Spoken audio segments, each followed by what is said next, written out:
나는 솔로 28기 최근 방송 여러분들 다들 재밌게 보고 계시죠? 저도 도파민이 정말 오랜만에 이렇게 막 막혀있던 밸브가 딱 열려가지고 그냥 호르몬이 막 콸콸콸 쏟아지는데 새벽에 글을 쓰다가 막 손이 막 부들부들 떨리더라고요. 그래서 28기에 대해서 할 말이 많은데 오늘은 방송 내용 말고 28기 옥수님이 최근에 이 학폭 논란으로 좀 약간 루머가 돌면서 좀 시끄러운데 요거에 대해서 법률적인 대응을 하겠다 이게 경고의 메시지를 이렇게 법률 대리인을 통해서 밝히셨더라고요. 방송 리뷰도 좋은데 한 번쯤 꼭 다뤄볼 필요성이 있다고 느껴서 오늘은 이거에 대해서 좀 얘기를 해보려 했는데 좀 괜찮으실련지. 일단은 상황을 설명드리면 최근에 28기 옥순이 학폭을 했고 그걸로 인해서 강제 전학을 갔고 이런 루머들이 많았어요. 루머들이 많았는데 이 시청자가 아닌 리뷰의 입장에서 일단 말씀을 드리자면은 그동안 이 낯솔 세계관을 대해서 리뷰를 하면서 정말 말도 안 되는 다양한 루머들이 많았죠. 저도 그런 것들을 접하면서 중간중간에는 직접 그 자료를 모을 수 있으면은 사실 여부를 제가 파악해서 해당 루머에 대해서 저도 오해를 풀어봤던 경험들이 많았는데 사실 정말 헛소문이 많은 건 사실입니다. 이게 루머의 9할 이상은 사실이 아니거나 확인이 거의 불가능한 내용들이거든요. 근데 언제부터 이게 인터넷 사이트나 커뮤니티 사이트를 통해서 주장만 하면 사실인 것처럼 막 퍼지는 그 경향이 있는데 이게 참 진짜 냉정하게 얘기하면 좀 그렇습니다. 보면은 정작 약물에다가 폭력에다가 불법 도박에 성매매 음주운전에 법적으로 아예 진짜 처벌을 받았거나 그 사실이 증명된 연예인들 같은 경우에도 나락은 가는 경우가 있죠. 나락 가는 경우가 있는데 사실 인맥이나 라인인 거 차이인 것 같아요. 정 안 되면 요새는 넷플이나 아니면 디즈니 이런데 OTT를 한 바퀴 이렇게 우회해가지고 다시 돌아오잖아요. 이렇게 대놓고 사고를 친 연예인들 같은 경우에는 은근히 알게 모르게 시청자분들이 이렇게 관대하시면서 이 일반인 출연자들 대상으로는 이게 근거도 없고 사실 확인도 어려운 상황에서 그냥 루머가 일단 퍼지면은 자신이 느끼는 감정을 마치 사실인 것처럼 정의와 선을 추구한다고 착각들을 하는 거 아닐까 이런 생각을 합니다. 이런 문화가 어떻게 보면은 진실보다는 그 사람을 미워하는 습관이 아닌지 저는 그런 생각이 들어요. 유명한 워렌 버핏 단짝 친구 중에 지금은 공이 되셨지만은 버핏 할아버지랑 이렇게 가고 목욕탕 가서 등도 밀어주고 이렇게 같이 바나나 우유도 먹던 찰리 먼거라는 분이 살아생전에 이런 말씀을 남기셨죠. 이게 망치를 든 사람에게는 세상 모든 게 못으로 보인다고. 어떻게 보면은 이게 사람 미워하는 게 습관이 돼가는 것 같아요. 사람들이 사람 자꾸 미워하는 습관에 진짜 개같은 문제점이 뭐냐면요, 누군가를 욕함으로써 자기 인생이 상대적으로 괜찮아 보인다고 착각하는 일종의 약간 정신질환 같은 거예요. 정신질환. 물론 정말로 진짜 어떤 문제가 있거나 응당 그런 내용이 있으면 처벌을 받아야 되겠죠. 인트로가 너무 길었는데 일단 옥수님 같은 경우에는 이 최근 학폭 논란에 대해서 자신의 입장을 법률 대리인인 로엘 법무법인을 통해서 입장을 좀 명확하게 밝혔습니다. 이 내용을 한번 같이 살펴보시면은 법률 대리인 측의 말에 의하면 옥수님 같은 경우에는 학폭, 일진설, 강제전학 등의 모든 의혹은 사실이 아니며 특히 옥순이 학창시절 학폭을 행사하거나 해당 문제로 처벌을 받은 사실이 전혀 없다는 점을 먼저 밝힌다고 합니다. 일부에서 언급되는 전학도 마찬가지로 학폭과 관련된 강제전학은 사실이 아니고 단순한 이 거주지 이전에 따른 매우 통상적인 절차였다고 이렇게 밝혔네요. 옥수님 같은 경우에는 지금 연세대학교 나왔죠. 이 부분에 대한 법률 대리인 쪽에서 입장이 뒤에 또 있는데 중간에 잠깐 또 제가 저의 의견을 이렇게 말씀드리자면 원래 이 지능 부족한 애들이 험담하고 왕따하고 자신의 부족한 생존 능력을 보완하기 위해서 이 정치질을 좋아하지 애초에 28기 옥순처럼 이렇게 공부 열심히 하는 사람들 같은 경우에는 먼저 누가 건들지 않는 이상은 괜히 남의 인생에 개입해서 쓸데없이 시간 낭비, 감정 낭비 하는 경우가 거의 없어요. 왜? 비효율적이니까. 비생산적이고. 간혹 공부만 애들이 인성이 어쩌고 그런 사람들 종종 있던데 솔직히 말하면은 본인이 이런 걸 이용해가지고 돈을 벌거나 이런 사람이 아닌 보통의 일반인들 경우에 이런 얘기를 하는 사람들은 자신이 꼭 공부를 그렇게 해본 적이 없는 사람들이야. 보통 공부라는 게 약간 재능의 영역으로 많이 알려져 있는데 물론 그런 거 있어요. 물론 그런 거 있는데 정말 흔히 말해서 사람들이 말하는 천재가 아닌 이상은 보통 일반인의 기준은 얼마나 누가 더 인내심이 많고 그거의 싸움이라고. 실제로 몇 년 전에 한번 그런 걸 테스트를 해봤어. 방송국에서. 학교에서 전교 1등인 애하고 반에서 거의 꼴찌인 애들이 다 섞어가지고 암기력 테스트를 해봤단 말이야. 사실상 암기 능력에는 별 차이가 없어.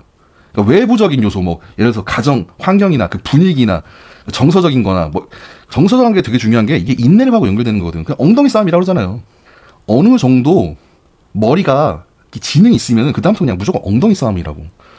상식적으로 인내력이 더 있는 사람하고 인내력이 없는 사람 중에서 누가 사고를 치겠냐고. 물론 똑똑하고 공부를 하는 사람들 중에서 사고 치는 사람 있어. 그리고 사회성도 좀 떨어지는 사람이 있어. 공부를 잘하는 애들 중에서 일부 특수한 경우에 그런 경우가 있지. 근데 대부분은 아니라고. 여러분 학창시절 한번 생각해 보시라고요. 어떤 놈이 사고를 치는지. 잘 모르겠으면 저기 이온숙녀 캠프 옆 동네에 가고 한번 보세요. 거기 가서 진짜 제가 아주 까놓고 얘기할게요. 진짜 냉정하게 하면 인간 같지도 않게 사는 인간들이 있어. 보면은 진짜 개차반이라고. 개차반. 그 사람들 보면은 배운 사람들 같아요? 그 사람들 보면은 학창시절에 공부 좀 해봤을 것 같아요? 아니죠. 사실 아니잖아. 제가 이 독서 모임을 한 2년 넘도록 지금 이렇게 운영을 하고 있는데 그런 경우가 있어요. 가끔 실제로 막 새로 들어오는 신규 회원 중에 진짜로 이런 얘기를 하는 분이 있더라고. 공부만 하는 애들은 인성이 뭐 어쩌고 그러더라고.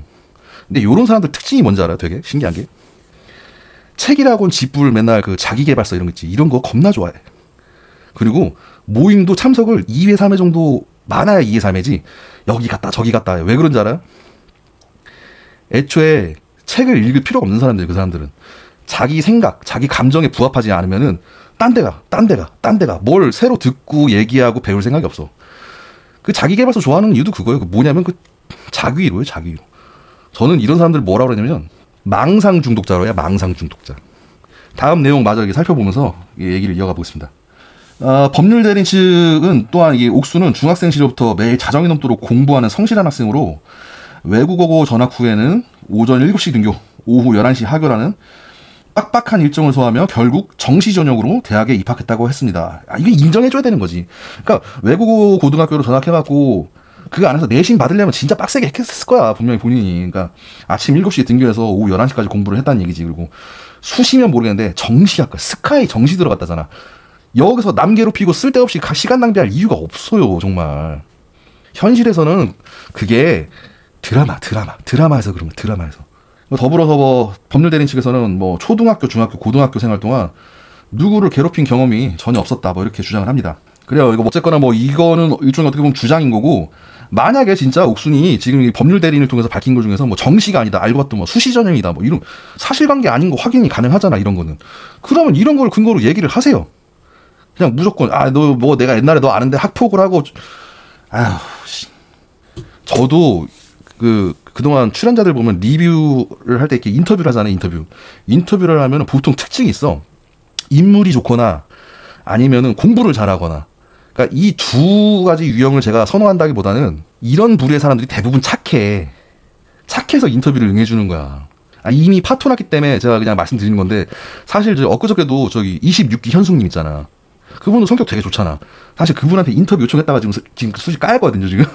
까였는데, 그분 같은 경우에도 되게 그 옛날에 뭐 착한 아이 증후군이다, 뭐 이걸로 프레임 씌워가지고 막 저 같은 레카 애들 막 선동질 해가지고 막 사람들 다 욕하고. 근데 그것도 애초에 그 사람, 그래, 비슷한 거야. 착한 아이 증후군 약간 비슷하긴 한 거거든?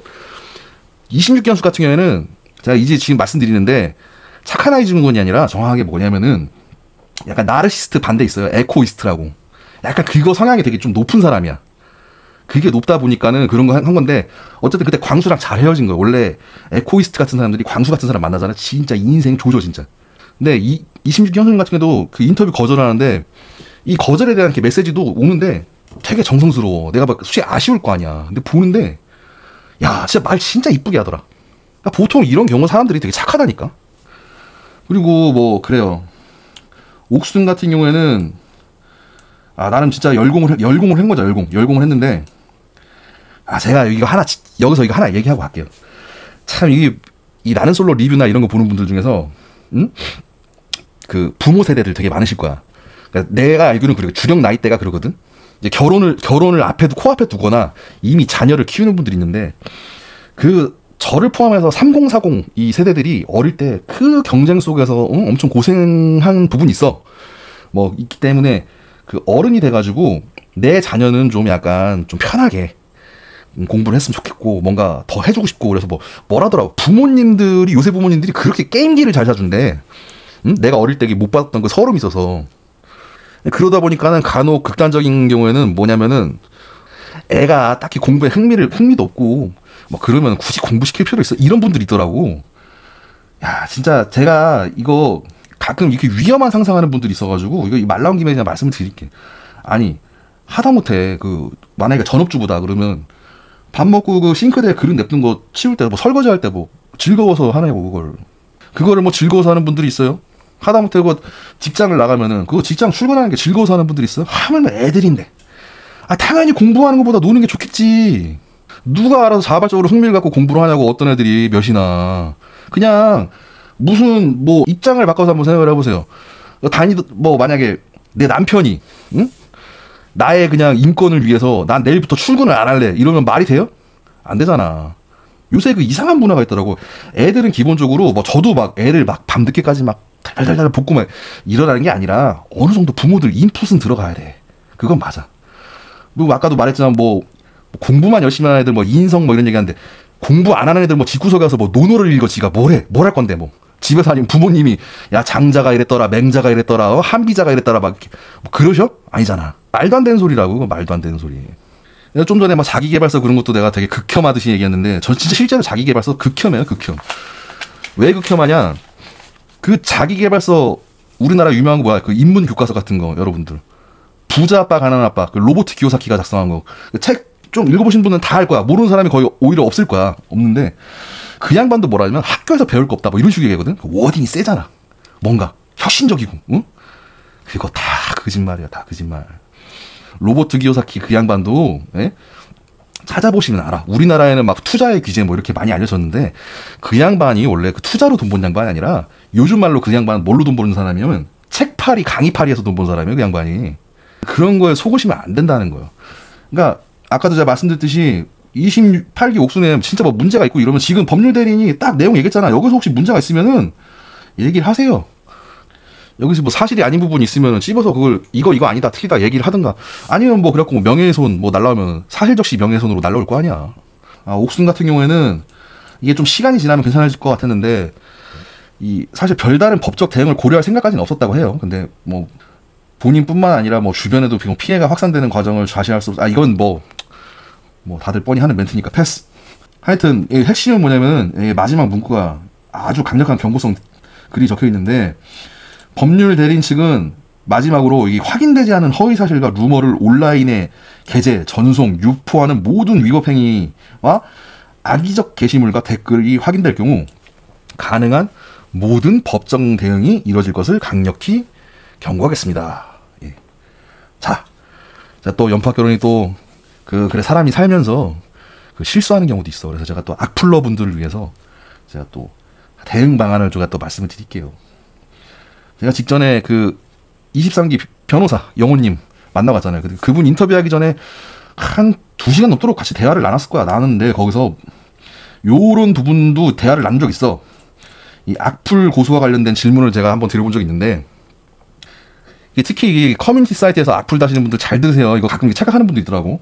자, 악플 고소건이 너무 많고 그러잖아. 응? 그러면은 이것도 경찰이나 뭐 이런 데서 뭐 검찰에서 다 해결할 수 없잖아, 사실. 시간적인 한계도 있고, 뭐 다양한 업무도 있고 그러다 보니까는 뭐 가끔 이런 얘기지, 뭐 VPN 뭐 우회해가지고 아니면 뭐 통합 IP 이런 걸로 막 이렇게 악플 달고 이러면은 안 잡힌다. 뭐 그딴 얘기 하는 애 있고 뭐 DC 갤러리 이런 데다가 글 쓰는 거 못 잡는다. 뭐 이런 얘기 하시는 분들이 있는데 이게 시간적 문제로 경찰이 안 잡는 거지. 잡으려면은 그딴 거 아무 소용없대요. 100% 잡는데 100%.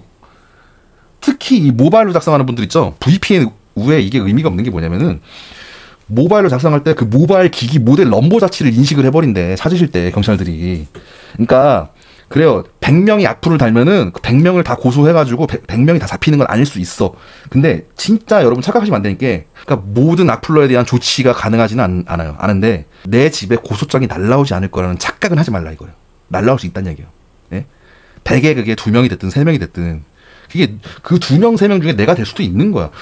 에이 설마 하는데 일단 날라오면 그때 후회는 하겠지. 그러니까 조심하라 이거예요. 못 잡는 거 아니래요. 다시 말씀드리지만 100% 잡는데요. 100% 99%도 아니에요. 100% 잡는데요. 잊지 마시고 저도 뭐 방송 내용을 보다 비판할 내용이 있거나 그러면 뭐 비판도 하고 뭔가 뭐 잘한 부분 있으면 잘했다고도 얘기를 할 거야. 근데 요새 진짜 너무 심해. 그냥 무슨 주장만 하면은 뭐 미투 운동하는 것도 아니고 뭐 그냥 누가 이랬어요 그러면은 그냥 우르르 달려가고 다 같이 욕만 하고. 마지막으로 다시 한번 말씀드리지만은 그 사람 미워하는 습관 있잖아요. 그 결과적으로는 나 자신을 미워하고 내 인생 개같이 돌아가는 전형적인 고속도로라고 생각하세요.